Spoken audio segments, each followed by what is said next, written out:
Party की सरकार माननीय ठाकुर सुखविंदर सिंह जी के नेतृत्व में गठित हो चुकी है।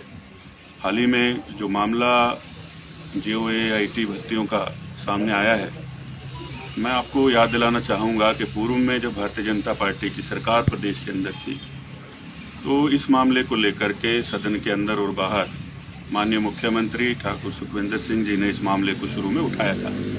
सरकार बनते ही सरकार की पहली प्राथमिकता थी कि जो पहले इस तरह के मामले होते रहे हैं पेपर लीक के, जो बेरोजगारों के साथ अन्याय प्रदेश में हुआ है, इसको ऊपर जो है वो कड़ाई के साथ सरकार काम करेगी। और सरकार बनते ही सारी एजेंसियां सक्रिय थीं। आपने देखा कि किस प्रकार से बहुत बड़ा एक भ्रष्टाचार जो था पेपर लीक का, उसका पर्दाफाश हुआ है, लोग पकड़े गए हैं, लाखों बच्चों को इसमें नियुक्तियां होनी थी। और इसी से ये पता चलता है कि वर्तमान सरकार जो है उसकी नीयत जो है वो भ्रष्टाचार के खिलाफ है।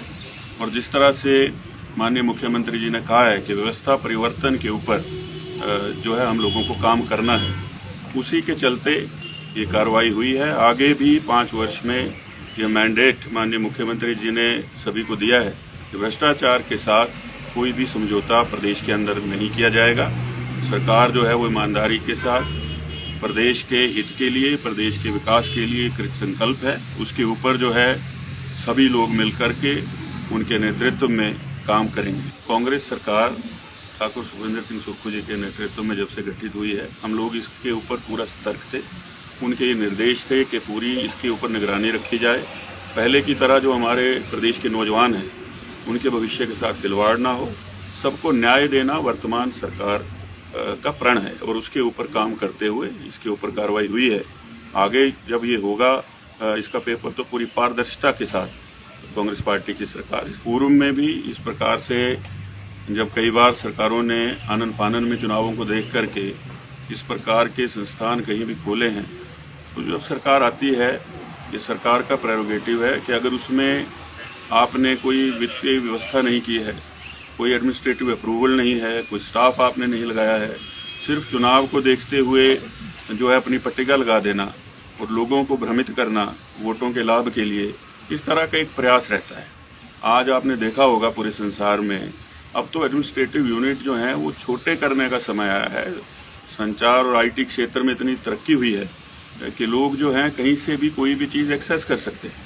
तो ये सिर्फ वोटों के लिए खोले गए संस्थान थे, सारे बंद नहीं हुए हैं। नूरपुर में जो SP कार्यालय खोला गया था उसको बंद नहीं किया गया है। धर्मशाला में भी जो साइबर क्राइम का ऑफिस है, क्योंकि वो महत्वपूर्ण कार्यालय है, वो बंद नहीं होगा। तो जो महत्वपूर्ण चीज़ें हैं उनको बंद नहीं किया जाएगा, लेकिन राजनीतिक लाभ के लिए जो खोली गई हैं, जिसका वित्तीय बोझ 1000 करोड़ से ऊपर प्रदेश के ऊपर पड़ने वाला है और उसके लिए आपने व्यवस्था कोई नहीं की, वहाँ पर कर्मचारी नहीं लगाए, अधिकारी नहीं लगाए।